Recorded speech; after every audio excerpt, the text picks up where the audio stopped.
si nous continuons dans Matthieu, après avoir parlé de ce repos que nous pouvons avoir, il commence dans le chapitre 12, à partir du premier verset, il commence à dire que même si nous ne respectons pas toute la réglementation, quand nous aurons besoin d'aide, Dieu va toujours nous aider et nous montrer sa miséricorde. Pouvez-vous croire ça?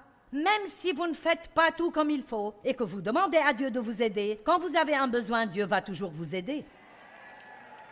Or, cela ne signifie pas qu'il ne s'occupera pas de votre péché, mais cela signifie qu'il le mettra de côté pendant un moment, il vous aidera, puis il continuera à s'occuper de vous. Mais quand vous faites quelque chose de mauvais, vous ne devez pas vous éloigner de Dieu ou craindre qu'il ne soit fâché. Ne fuyez jamais Dieu, mais courez à lui. Et s'il vous plaît, si vous avez des ennuis en ce moment dans votre vie, et si vous nous regardez à la télé et que vous sentez que vous avez déçu Dieu et qu'il ne vous aidera pas et ne vous reprendra pas, le diable est un menteur. Vous devez dire en ce moment, Dieu, je suis vraiment désolé, j'ai gâché ma vie, aide-moi. Et croyez-moi, Dieu vous aidera. Dieu vous aidera. Amen. Donc, il dit ici, à partir du premier verset, « En ce temps-là, Jésus vint à passer à travers des champs de blé un jour de sabbat, et ses disciples eurent faim et se mirent à manger le blé.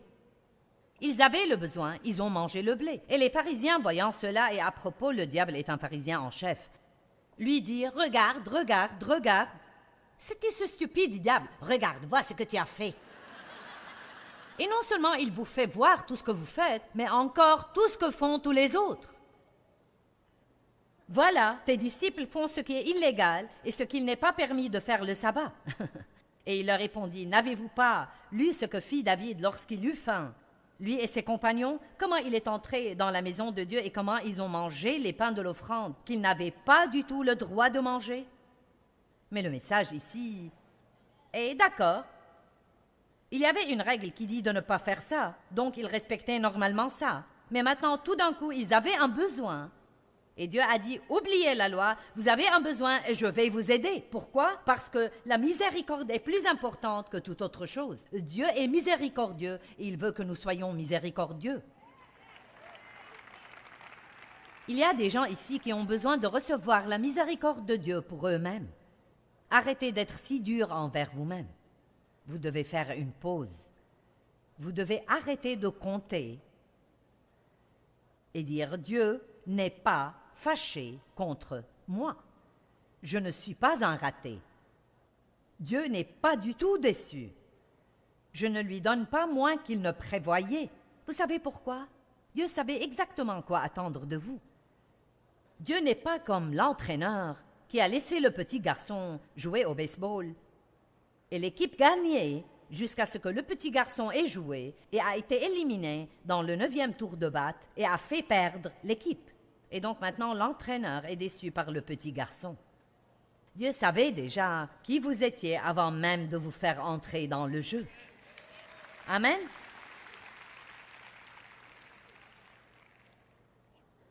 Quelqu'un a l'impression de relâcher un petit peu? Dites-moi, combien de choses ne vont pas chez vous?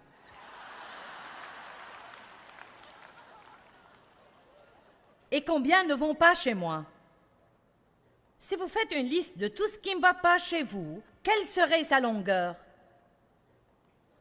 Votre famille et vos amis, pourraient-ils y ajouter choses et pourraient-elles s'allonger?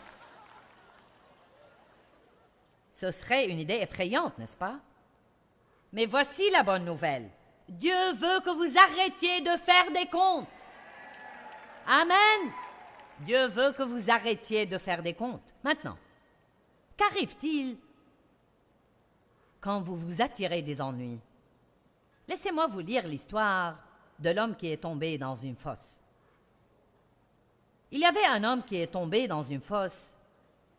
Une personne subjective est passée et a dit « Je te plains d'être là-bas dans cette fosse ». Une personne objective est passée et a dit « Eh bien, c'est logique que quelqu'un tombe dans cette fosse ». Un pharisien a dit « Seuls les méchants tombent dans les fosses ». Un mathématicien a calculé comment cet homme est tombé dans cette fosse. Un journaliste a voulu faire un reportage exclusif sur l'homme dans la fosse. Un fondamentaliste a dit « Tu mérites cette fosse ». Un calviniste a dit « Si tu étais sauvé, tu ne serais jamais tombé dans cette fosse ». Un arménien a dit « Tu es sauvé et tu es quand même tombé dans la fosse ». Un charismatique a dit « Confesse que tu n'es pas dans cette fosse ».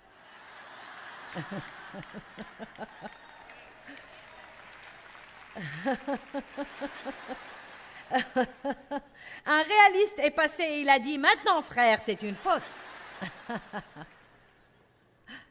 Un géologue a insinué qu'il appréciait vraiment les strates rocheuses de la fosse. Un employé du fisc a voulu savoir s'il avait payé des taxes sur sa fosse. L'inspecteur du comté a demandé s'il avait un permis pour y être. Quelqu'un qui s'apitoie sur son sort a dit « Tu n'as rien vu avant de voir ma fosse ». L'optimiste a dit « Ça aurait pu être pire ». Le pessimiste a dit « Ça va empirer ». Toutefois, Jésus-Christ, voyant l'homme, a tout simplement baissé le bras dans la fosse et l'en a fait sortir.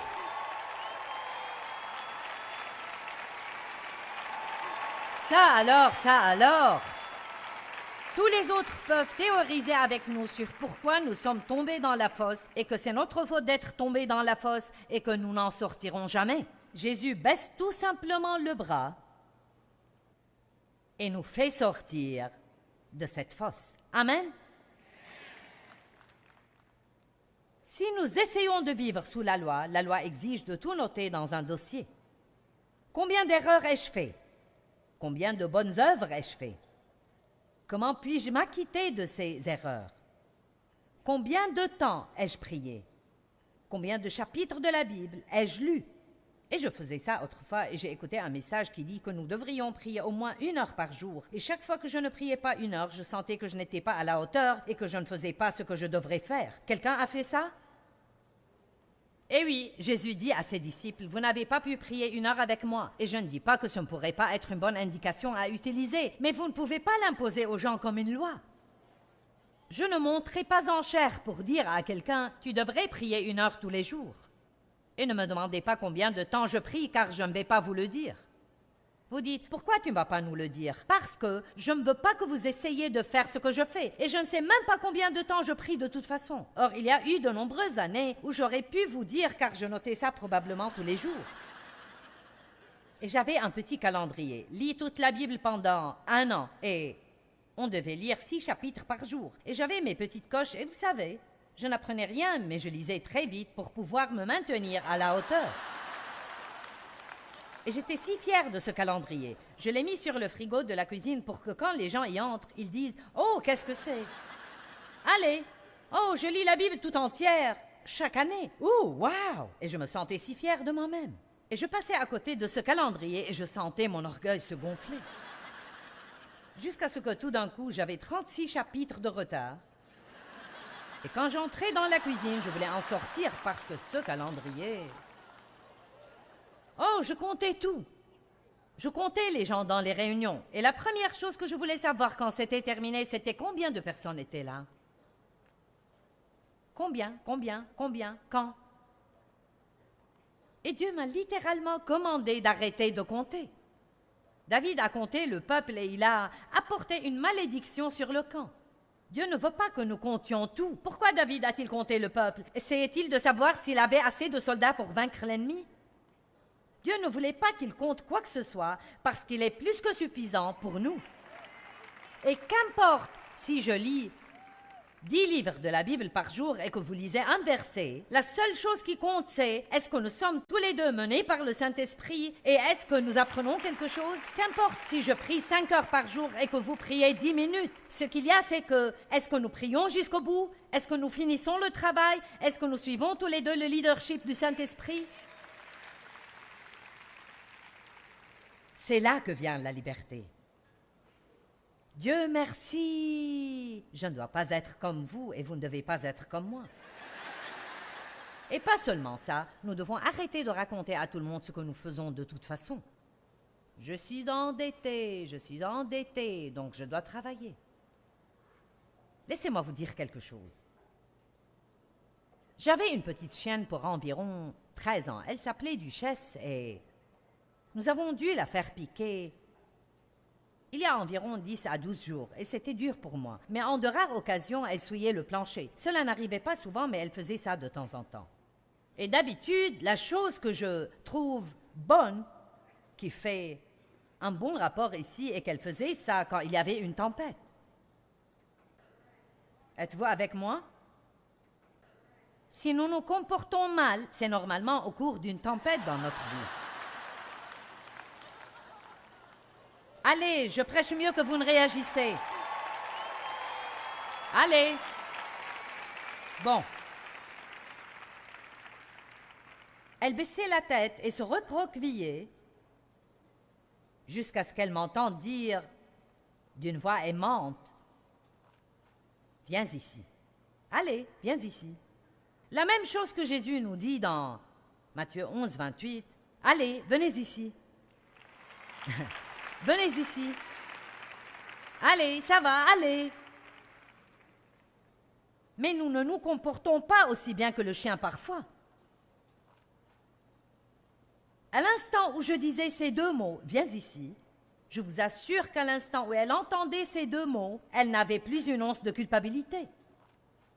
Elle revenait à son jeu et me laissait nettoyer ses saletés. Allez, il y a une histoire ici. Allez, il y a une histoire ici. Quand il y a une tempête et que vous avez un mauvais comportement et que vous vous cachez de Dieu car vous croyez qu'il est fâché contre vous, s'il vous plaît, écoutez-le dire. Allez, venez ici, allez. Allez, allez. Maintenant, vous devez vous en débarrasser tout aussi vite. Il n'y a pas de culpabilité et de condamnation. Je suis aimé. Dieu m'aime vraiment et je vais aller jouer et il va nettoyer toutes mes saletés. Ouh, ça me plaît, ça me plaît, ça me plaît. Amen. Maintenant, juste au cas où il y avait une tache, je sortais ce truc qui s'appelle Pennzyme. Chut, et je le vaporisais sur cette tache. Eh bien, nous avons quelque chose de tellement mieux que Pennzyme pour les taches de nos saletés. Nous avons le sang de Jésus-Christ. Amen. Il enlève toutes les taches. Toutes les taches de culpabilité sont enlevées. Qu'offrez-vous à Dieu pour le rembourser? Quand vous sentez que vous avez échoué, vous offrez votre culpabilité, votre joie de vivre? Vous sentez-vous coupable quand vous essayez de vous détendre ou de vous amuser? Je suis passée par ça. Tous les jours où je ne sentais pas que je me suis parfaitement comportée, je me sentais coupable. Je ne sentais pas que je pouvais faire quelque chose qui serait un plaisir, car je ne croyais pas que je le méritais. Et cela brise le cœur de Dieu. Il a fourni tout ce dont nous avons besoin pour mener une vie magnifique. Dieu a fourni tout ce dont nous avons besoin pour mener une vie magnifique. Et comme j'ai déjà dit ce matin, j'aime ce que l'apôtre Paul dit dans Philippiens 3. Car je suis déterminé à saisir la chose pour laquelle le Christ Jésus est mort pour me saisir. Dieu nous a saisis dans le Christ pour un but. Il vous a saisis parce qu'il y a une vie qu'il veut que vous viviez. La vie éternelle de Dieu nous est offerte. On l'appelle la vie éternelle. Et à l'instant où vous recevez Christ, la vie éternelle, ce n'est pas aller au ciel quand vous mourrez, c'est une qualité de vie que vous vivrez pendant que vous êtes ici, qui comprend la justice, être justifié devant Dieu, la paix et la joie dans le Saint-Esprit, et vaincre et être plus que vainqueur dans la vie.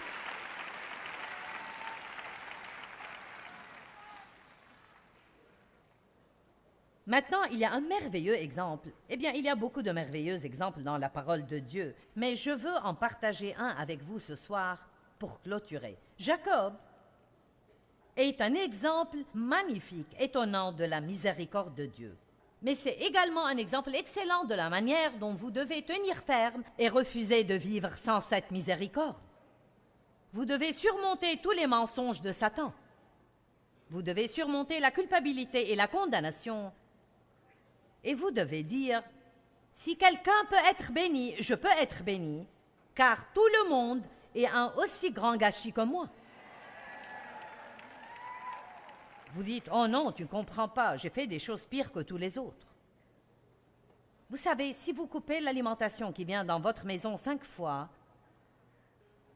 ou même 1000 fois, vous n'aurez pas de courant. Si vous la coupez une fois, vous n'aurez pas de courant. Donc, si nous péchons une fois ou 1000 fois, nous coupons la ligne d'alimentation entre Dieu et nous aurons besoin que Jésus-Christ vienne dans notre vie pour la rétablir et la reconnecter. C'est pourquoi nous ne devons pas compter. Tous ont péché et n'atteignent pas à la gloire de Dieu. Tous, pas un qui fasse le bien, pas même un seul. Mais tous sont justifiés devant Dieu par le sang de Jésus-Christ.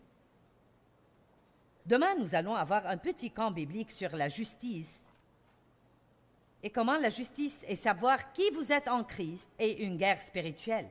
Et si vous voulez garder le diable sous vos pieds, vous feriez mieux de savoir qui vous êtes en Christ et d'apprendre à vivre avec assurance dans ce monde et d'arrêter d'être sous quelque chose tout le temps. Oh frère, je suis sous le feu des attaques. Dieu m'a finalement dit, si tu restes à l'attaque, tu ne seras pas tout le temps attaqué. Nous devons vivre avec une attitude plus agressive. Non pas une attitude odieuse, mais une attitude agressive. Jacob était donc un coquin, un tricheur, un escroc, un menteur de naissance. Il était jumeau. Ésaü était son frère. Et quand Ésaü est sorti le premier, quand Jacob est sorti du ventre de sa mère, sa main tenait fortement le talon d'Ésaü, comme si pour dire « Minute, je vais arriver avant toi, je vais être le premier ». Tout au long de la Genèse, à partir de Genèse 25 jusqu'à Genèse chapitre 32, nous voyons Jacob faire une chose stupide après l'autre. Tout ce qu'il avait, il a obtenu en fait par la tromperie et la ruse et la fraude. Il a attrapé son frère un jour quand Ésaü revint des champs et avait très faim et Jacob faisait cuire un potage. Et son frère voulait manger et il a dit « Je ne vais te le donner que si tu me vends ton droit d'aînesse ». Ésaü n'aurait pas dû faire ça.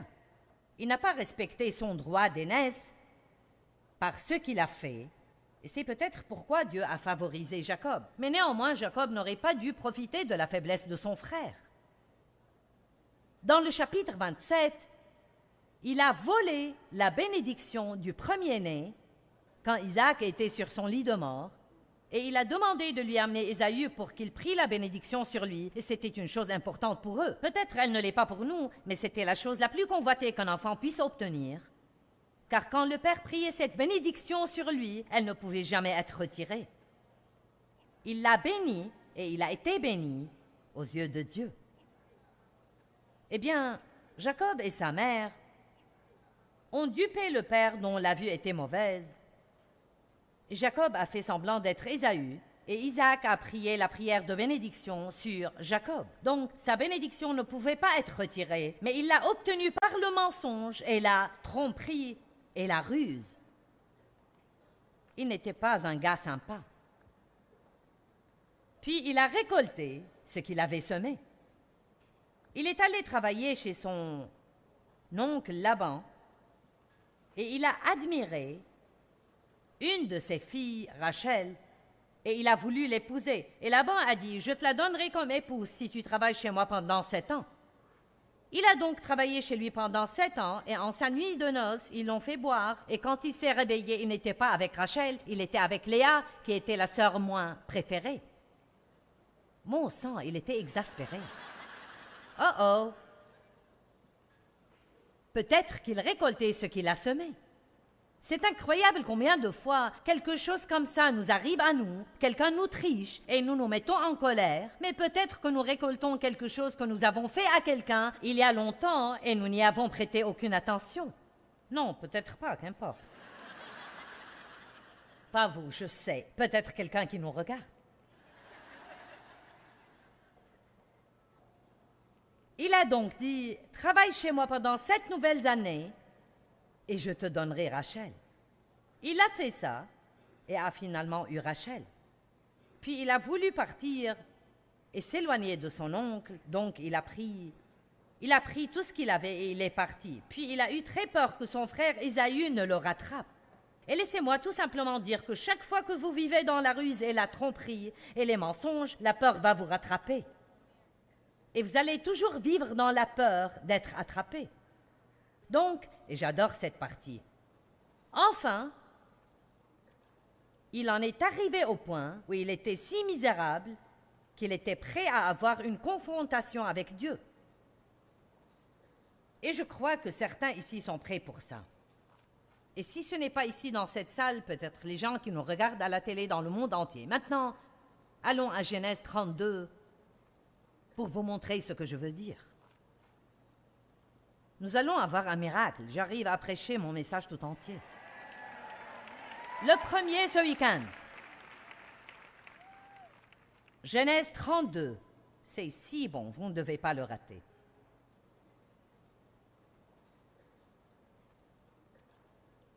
Verset 22. N'oubliez pas que Jacob avait peur et qu'Ésaü allait le trouver apeuré. Et donc il a rassemblé tous ses cadeaux et les a présentés à Ésaü. Et à ce moment-là, il a découvert qu'Ésaü n'était pas fâché contre lui. Mais il en est arrivé au point où il en avait assez de vivre comme il a vécu. Y a-t-il quelqu'un dans la salle ce soir qui serait peut-être prêt à dire « J'en ai assez de vivre comme j'ai vécu. Je suis prêt pour un face-à-face avec Dieu. »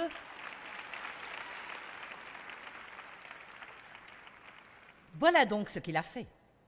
Il se leva la nuit, verset 22, prit ses 2 femmes, ses 2 servantes et ses 11 enfants et passa le gué de Jabbok.